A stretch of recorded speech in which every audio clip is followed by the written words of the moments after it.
بسم الله الرحمن الرحيم الحمد لله وحده والصلاة والسلام على من لا نبي بعده أما بعد فأعوذ بالله من الشيطان الرجيم وتوبوا إلى الله جميعا أيها المؤمنون لعلكم تفلحون زما عزت من درونو زمونږ رب په مونږ او تاسو باندې په انسانانو ډیر زیات مهربانه دی. بخاری شریف کې حدیث دی دا مور چې په بچی څونه مهربانه ده والذي نفسي بيده لله ارحم بعبده من هذه على ولدها. مور چې په بچی څونه مهربانه ده د هغې نه زیاته نبی علیه السلام قسم کوي چې زما د په الله قسم وي چې الله تعالی په خپل بنده دا ډیر مهربانه دی او د الله د مهربانیت یو ښکلی او خسته او ظاهره علامه هغه دا ده چې همیشه بندگانو ته وایي چې بندگانو توبې وباسئ. لکه دې آیات کې الله فرمایي وتوبوا الى الله جميعا ایها المؤمنون، ای مؤمنانو ټول تاسو الله رب العالمین ته توبه وباسئ. خپل ګناهونه چې کم کړي دي الله ته راشئ وژاړئ رب العالمین ته چې ای الله ما نه غلطي شوې ده، ای الله ما پسې ځواني را پسې وه، خواهش را پسې و، غلط ملګری را پسې و، غلط ماحول و، الله دوکه شومه، ای الله د جړه ځای مې نشته، د فریاد ځای مې نشته رب العالمین سوا ستا نه، ستا در ته راغلی رب العالمین ما وبخي. نو چې توبه دې ویسته رب العالمین ستا ټول ګناهونه معاف کوي.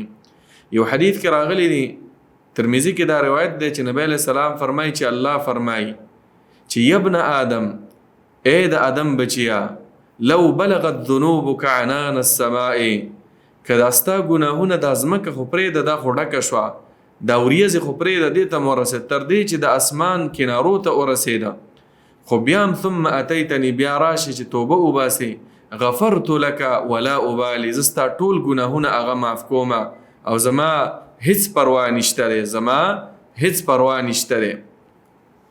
نو زما عزتمند ورونو رب العالمین دومره کریم ذات دی چې زمونږ ټول ګناهونه بخي. نو موږ ولې رب العالمین ته توبه نه وباسو، د رب العالمین په دربار کې خپل عذر نه پیش کوو؟ نبی علیہ الصلوۃ والسلام فرمای مسلم کې روایت دی چې یا ایها الناس، ای انسانانو توبو الی الله، هر انسان نه غلطي کیږي، د ورځې ته غلطي کیږي، د شپې ته کیږي، د ژبې ګناه ته کیږي، د سترګې کیږي، د لاسو کیږي، د خېټې کیږي، د بدن کیږي، دا ټول ګناهونه د انسان نه کیږي.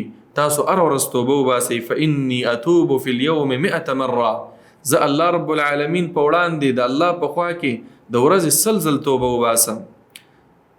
خو زما عزتمندو یوه خبره یادول پکار دي، توبه وایسته ته یو خو زمونږ او ستاسو د پښتنو توبه ده چې ساري راپاسېږو یا الله توبه، او چې د ماښامې سمولو یا الله توبه، دې ته توبه نه وایي.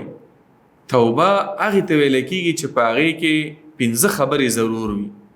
اول، په زړه کې به ته په دې ګناه باندې پښیمانه کېږي. الندامه، نبی علیه السلام فرمایي توبتو الندامه، چې ته په زړه کې پښیمانه نه په خپله ګناه باندې او په هغې فخر کې هغه بار بار بیانې، تش په خوله باندې وایي چې توبه، نو دا توبه الله نه قبلوي. په زړه کې به پښیمانه شي، خفه به شي، په بدن باندې به د خفګان اثر راشي، په خوله باندې به ووایي. دویم شرط دا دی په خوله به ووایي چې یا الله توبه، په خوله به اقرار وکړي د الله په وړاندې.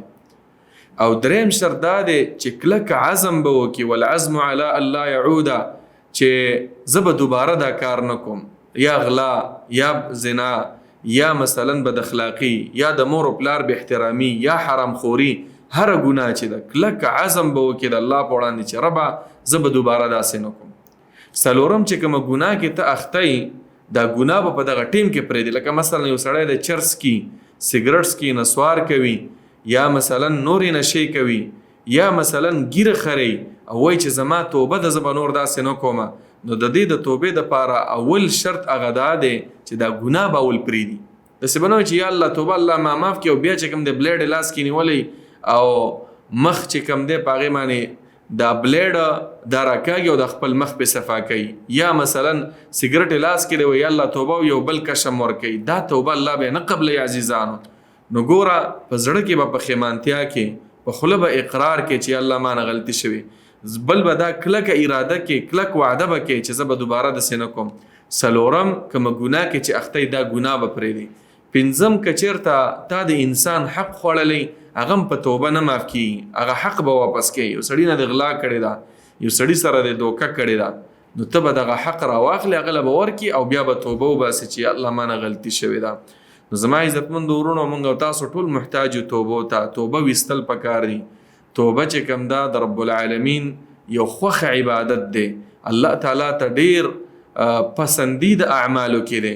نو پکار ده چې موږ توبه په څو نیتونو وباسو. اول چې رب العالمین زموږ ګناهونه معاف کړي، دویم چې الله تعالی ته محبوب شو، او دریم د ګناهونو نه بایکاټ وکړو. الله رب العالمین دې موږ او تاسو ټولو ته د توبې توفیق راکړي. رب العالمین دې زموږ او تاسو ټول ګناهونه معاف کړي. آمین یا رب العالمین. وصلی الله وسلم علی نبینا محمد.